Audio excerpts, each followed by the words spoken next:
নমস্কার বন্ধুরা, আশা করি সকলে ভালো আছেন। আজকে আমি নতুন একটা রেসিপি রান্না করলাম। শীতের দিনে সকলেরই খুব পছন্দের একটা রেসিপি। আর বৃহস্পতিবার বা কোনো নিরামিষ দিনে এই রান্নাটা করা যায়।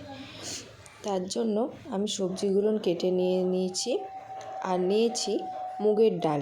মুগের ডালটায় দুটো তেজপাতা দিয়ে একটু ভালো করে লাল লাল করে ভেজে নিতে হবে। নেওয়ার পর এবার ডালটা ভালো করে জল পাল্টে পাল্টে ধুয়ে আলাদা একটা কড়ার মধ্যে ডালটা দিয়ে দিতে হবে। আর যেই তেজপাতাটা দিয়ে ডালটা ভাজা হয়েছিল ওই তেজপাতাটাও আমি দিয়ে দিলাম। তারপরে এখানে দিয়ে দিলাম জল আর দিলাম কালারের জন্য হলুদ আর নুন। এবার সমস্ত কিছু ভালো করে ডালের সাথে মিশিয়ে দিলাম আর লাস্টে দিয়ে দিলাম একটু তেল দিয়ে এবার এটাকে ঢাকা দিয়ে আমি সেদ্ধ হতে দেব। এদিকে আর একটা কড়া নিয়েছি, তার মধ্যে দিয়েছি বেশ কিছুটা পরিমাণে তেল, দিলাম কিশমিশ আর দেব কাজু। কিশমিশ আর কাজুটাকে ভালো করে কিন্তু একটু ভেজে নিতে হবে। এই কিশমিশ আর কাজুটা আপনারা চাইলে দিতেও পারেন, আবার নাও দিতে পারেন। আমি এখানে কিশমিশ আর কাজুটাকে বেশ ভালো করে একটু ভেজে নিয়ে একটা পাত্রের মধ্যে তুলে নিলাম। ওই একই তেলের মধ্যে দিয়ে দিলাম ঘি। ঘিটা অপশনাল, আপনারা চাইলে দিতেও পারেন। তারপর এখানে দিয়ে দিলাম গাজরের কুচি। প্রথমে আমি গাজরের কুচি দিলাম কারণ গাজরটা সেদ্ধ হতে একটু টাইম লাগে। গাজরটা দিয়ে ভালো করে একটু ভেজে নিতে হবে। তারপর এখানে দিয়ে দেব কুচিয়ে রাখা বিনস। আবারও বিনস আর গাজরটাকে একটু ভালো করে আমি ভেজে নেব। কিন্তু এখানে আপনারা গ্যাসের ফ্লেমটাকে হাইতে রেখেই ভাজবেন। এরপর দিয়ে দিলাম ক্যাপসিকাম। আবারও সমস্ত কিছু ভালো করে কিন্তু একসাথে ভাজতে হবে। এরকম অল্প অল্প সবজি দিয়ে ভেজে নিতে হবে, তবে বেশি ভাজলে হবে না। একটা ফুলকপির আমি হাফটা নিয়েছি, তাকে ছোট ছোট টুকরো করে দিয়ে দিলাম আর দিলাম মটরশুঁটি। এবার সমস্ত সবজির মধ্যে দিয়ে দিলাম নুন, যাতে সবজির সাথে নুনটা ভালো করে মিশে যায়। এরমভাবে ভালো করে ভেজে নিতে হবে।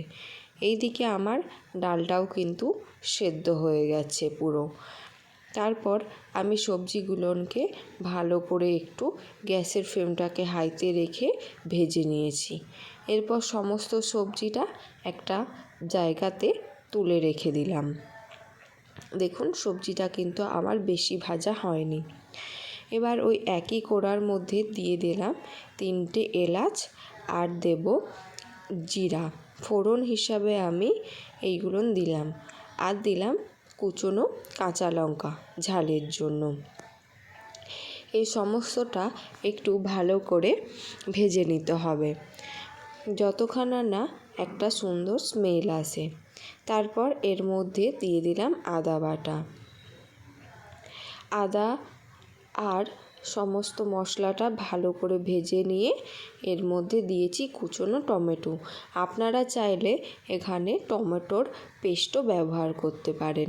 টমেটোটা যাতে তাড়াতাড়ি গলে যায় তার জন্য আমি নুন দিয়েছি। এরপর কালারের জন্য এখানে দিয়ে দিলাম হলুদের গুঁড়ো। আবারও সমস্ত কিছু ভালো করে কিন্তু কষাতে হবে। এটা যত ভালো করে কষাবেন তত কিন্তু টেস্টটা অনেক সুন্দর আসবে। স্বাদের জন্য আর একটু কালারের জন্য দিয়ে দিয়েছি অল্প পরিমাণে চিনি। এবারে আমি এখানে দিয়ে দেব আগে থেকে ভেজে নেওয়া সবজিগুলো। সমস্ত কিছু মশলার সাথে ভালো করে মিশিয়ে একটু টাইম নিয়ে কষে নিতে হবে। তারপর এটাকে ঢাকা দিয়ে একটু সেদ্ধ হতে দেব। দেখুন মশলা থেকে আমার তেলটা কিন্তু ছেড়ে গেছে। আবারও আমি ভালো করে একটু কষিয়ে নিয়ে এখানে দিয়ে দিলাম আগে থেকে সেদ্ধ করে রাখা ডালটা। আবার ডালের সাথে সবজিগুলো ভালো করে মিশিয়ে দিলাম। তারপর এখানে দিয়ে দেব অল্প পরিমাণে জল। জলটা দিয়ে আমি ভালো করে সমস্তটা আবারও মিশিয়ে নিয়ে এটা ঢাকা দিয়ে একটু সেদ্ধ হতে দেব। এদিকে একটা বাটির মধ্যে নিয়ে নিয়েছি গোটা জিরে আর শুকনো লঙ্কা।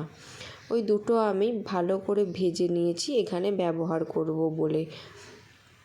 দেখুন আমার ডালটা ফুটে গেছে। এর মধ্যে দিয়ে দিলাম ঘি আর দিয়ে দিলাম গরম মশলার গুঁড়ো আর ভেজে রাখা মশলাটা। জিরা আর লঙ্কা যদি আপনারা এরকমভাবে ভেজে রেখে ডালের মধ্যে দিয়ে দেন তাহলে টেস্টটা কিন্তু খুবই সুন্দর আসে। সব শেষে আমি দিয়ে দিলাম কাজু আর কিশমিশ। এরকমভাবেই নিরামিষ দিনে আপনারাও ডাল বানিয়ে নেবেন, খেতে কিন্তু খুবই সুন্দর লাগে।